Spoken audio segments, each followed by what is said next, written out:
Jujur aja, kamu pasti lagi ngerasain ini. Rasanya kayak CPU di kepala ini lagi overheating. Mau ngapa-ngapain berat, motivasi nol besar, kayak aplikasi semangat lagi ngehang terus, udah dicoba di reinstall, restart hidup, malah makin error. Kalau dipaksa, nanti blue screen. Burnout banget. Dan biasanya, orang-orang cuma kasih saran yang, well, generik banget. Istirahat dulu bro. Ya iya, jelas. Tapi, istirahat kayak gimana? Cari hobi? Lah, pas burnout, bukan Netflix aja males. Nah, di video ini, kita nggak akan bahas kadar kata motivasi talk chair. Kita akan masuk ke level deep dive. Ngobrolin cara ngerestart otak berdasarkan neurologi alias ilmu saraf beneran. Jadi kita ngerti kenapa cara ini bisa kerja. Kayak teknisi yang nge-repair laptop. Bukan cuma ketok-ketok doang. Dan sebelum kita mulai, buat kamu yang baru mampir, jangan lupa subscribe dulu. Biar nggak ketinggalan ilmu mind-blowing kayak gini. Kalau udah, yuk kita bongkar. Kita bakal bahas di podcast Tenang. Pertama, kita sepakati dulu. Ini burnout, bukan capek biasa. Pertama-tama, kita mesti sepakat dulu. Burnout itu beda banget. Sama cuma capek biasa. Capek biasa, habis tidur semalam, besoknya bisa recharge. Burnout itu kayak baterai laptop yang udah tekor banget. Di charge semalaman, cuma nambah 2%. Terus pas dipakai 5 menit, langsung mati lagi. Nah, secara neurologi, burnout itu terjadi karena 3 sistem utama di otak kita lagi on strike bareng-bareng. Sistem prefrontal cortex PFC, si bos eksekutif yang ngerjain planning, fokus, ambil keputusan. Pas burnout, dia lagi offline. Makanya kita jadi pelupa, sulit mikir, dan gak bisa ngerencanain apa-apa. Sistem limbik, terutama amigdala, pusat alarm, dan emosi. Pas burnout, dia malah overaktif. Sensitif banget, cemas terus, kecil-kecil, langsung meledak. Kayak antivirus yang nge-flag semua file sebagai virus. Sistem reward terkait dopamin, mekanisme yang bikin kita ngerasa senang dan termotivasi. Pas burnout, sistem ini downtime. Nggak ada yang bikin semangat, semuanya terasa hambar, kayak makan nggak pakai garam. Nah, kalau 3 sistem ini lagi kacau, jangan harap bisa dipaksa kayak mesin. Makanya cara ngerestartnya harus spesifik, harus targeted, bukan cuma tidur. Tapi tidur yang kayak gimana? Bukan cuma istirahat, tapi istirahat yang ngasih reset ke sistem mana. Oke, kita masuk ke caranya. Trik 1, force shutdown. Bukan cuma tidur. Yang pertama, ini paling penting, tapi paling sering disepelein, force shutdown. Otak kita punya sistem pembersihan yang disebut sistem glimfatik. Sistem ini kerja optimal banget pas kita tidur nyenyak. Khususnya di malam hari. Dia kayak tukang sampah yang bersihkan toksin dan file sampah sisa stres seharian. Tapi masalahnya, pas burnout, kita susah banget dapetin tidur yang berkualitas. Pikiran macem-macem, jadi triknya adalah ngetrik sistem saraf kita biar bisa masuk mode shutdown. Caranya, teknik brain dump sebelum tidur.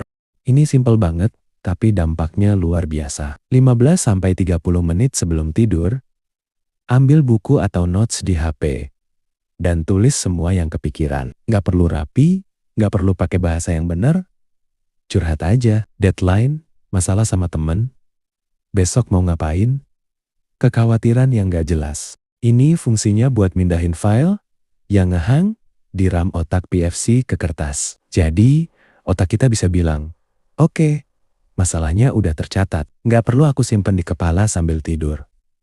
Ini bikin kualitas tidur jauh lebih dalam. Dan sistem glimfatik bisa kerja maksimal ngeriset sampah saraf. Trik 2, safe mode. Batasi input dan stimulasi. Kalau komputer lagi lemot, kita masukin safe mode, kan? Cuma fitur dasar yang jalan. Biar nggak kepenuhan. Otak juga gitu.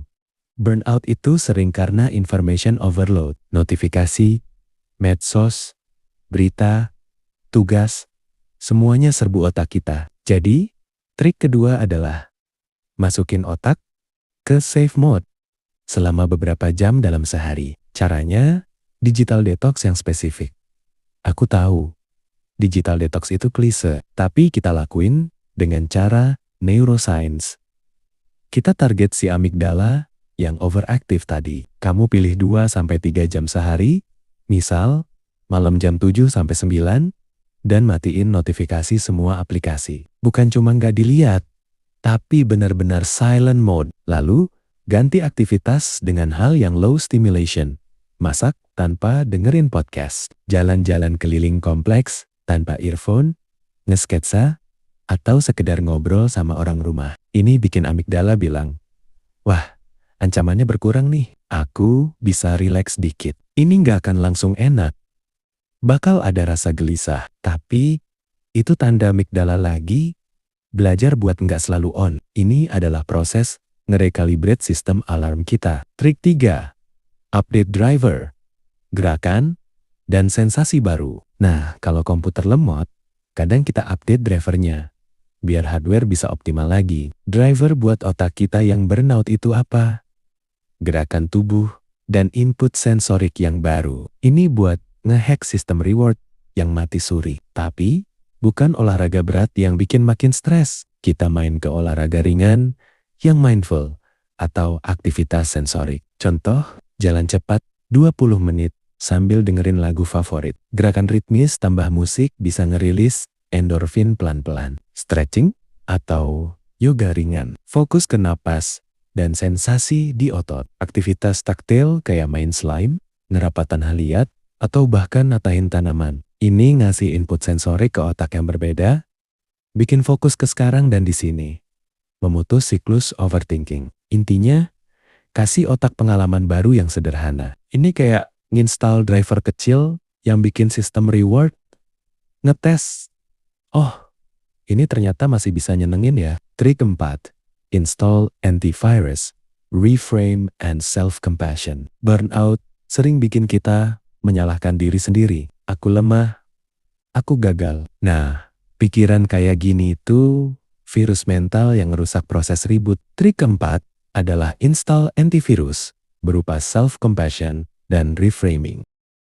Secara neurologi, kalau kita ngomong kasar ke diri sendiri, amigdala makin aktif, stres nambah. Kalau kita kasih compassion, itu mengaktifkan bagian otak lain insula dan anterior cingulate cortex yang berhubungan sama empati dan regulasi emosi. Jadi, cara ngerestartnya adalah ganti self-criticism dengan self-compassion. Misal, otak ngomong, goblok banget sih, kerjaan simpel aja, nggak kelar. Coba di reframe.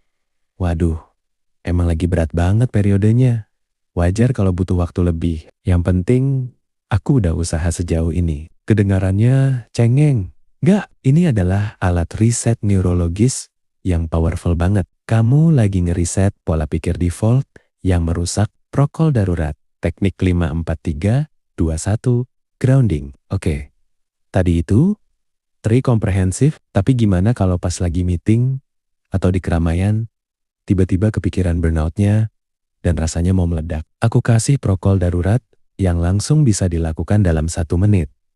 Teknik 5-4-3-2-1 grounding. Caranya, lihat 5 benda di sekitarmu, contoh, pulpen, gelas, monitor, tanaman, jam. Rasakan 4 sentuhan yang sekarang, contoh, kaki di lantai, baju di kulit, kursi di punggung, angin di tangan. Dengerin 3 suara AC, keyboard, napas sendiri. Cium 2 aroma kopi, parfum sendiri. Rasakan 1 rasa di mulut kopi atau lidah sendiri. Teknik ini memaksa prefrontal cortex yang lagi offline buat nyala dikit dan fokus ke data sensorik sekarang. Ini bikin amigdala yang panik tadi sedikit diredam. Ini kayak force quit, aplikasi yang ngehang. Jadi, restart otak burnout itu proses, bukan event. Ingat, otak kita itu organ, bukan mesin sempurna. Dia butuh perawatan yang spesifik. Kalau kamu lagi ngerasain ini, aku ngerti banget. Itu tandanya kamu udah berusaha keras banget. Dan sekarang waktunya buat ngeribut dengan cara yang pintar. Coba 1 atau 2 teknik dulu. Jangan sekaligus. Lihat perubahan kecilnya. Dan yang paling penting, nggak usah burn out buat ngenyelarin semua tips ini sekaligus. Itu malah nambah stres, pelan-pelan aja.